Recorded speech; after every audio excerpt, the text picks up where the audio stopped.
നമ്മുടെ ലോകം അശാന്തിയിലാണ്. പശ്ചിമേഷ്യയിൽ സംഘർഷം തുടരുകയാണ്. റഷ്യ ഉക്രൈൻ യുദ്ധം തുടരുന്നു.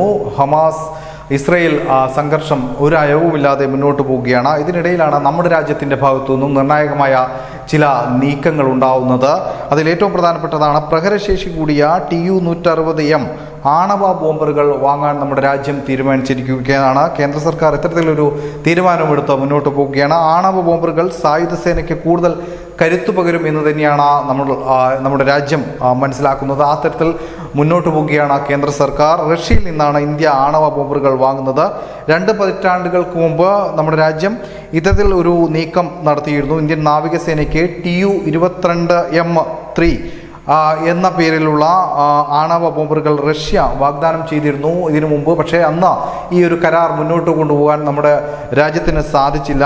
എന്നാൽ പതിറ്റാണ്ടുകൾക്ക് ശേഷം ഇപ്പോൾ അത്തരത്തിലുള്ള ആണവ ബോംബറുകൾ നമ്മുടെ രാജ്യത്തേക്ക് എത്തിക്കാൻ ഇന്ത്യ ഗവൺമെൻറ് അതിനുള്ള ശ്രമങ്ങൾ ആരംഭിച്ചിരിക്കുകയാണ്. ഇത് ഇന്ത്യയുടെ ആണവശേഷിയെ ശക്തിപ്പെടുത്തുമെന്നാണ് ഈ രംഗത്തുള്ള ആളുകൾ പറയുന്നത്. മിസൈൽ എന്ന രീതിയിൽ ആണവ ബോംബർ രാജ്യത്തിന് മുതൽക്കൂട്ടാണ്. ഇന്ധനം നിറക്കാതെ തന്നെ 12,000 കിലോമീറ്റർ ദൂരപരിധിയിൽ ഈ ആണവ ബോംബറുകൾ സഞ്ചരിക്കും. 12 ദീർഘദൂര ക്രൂയിസ് മാത്രമല്ല ആണവശേഷിയുള്ള ഹ്രസ്വദൂര മിസൈലുകൾ വഹിക്കാനുള്ള ശേഷിയും ഇതിനുണ്ട്. ഏതായാലും ആണവ ബോംബറുകൾ വാങ്ങാനുള്ള നീക്കവുമായി നമ്മുടെ രാജ്യം മുന്നോട്ട് പോകുകയാണ്. ആണവ ബോംബറുകൾ വാങ്ങി ആഭ്യന്തര സുരക്ഷ ശക്തമാക്കാൻ തന്നെയാണ് രാജ്യത്തിൻ്റെ തീരുമാനം. News desk, news India Malayalam.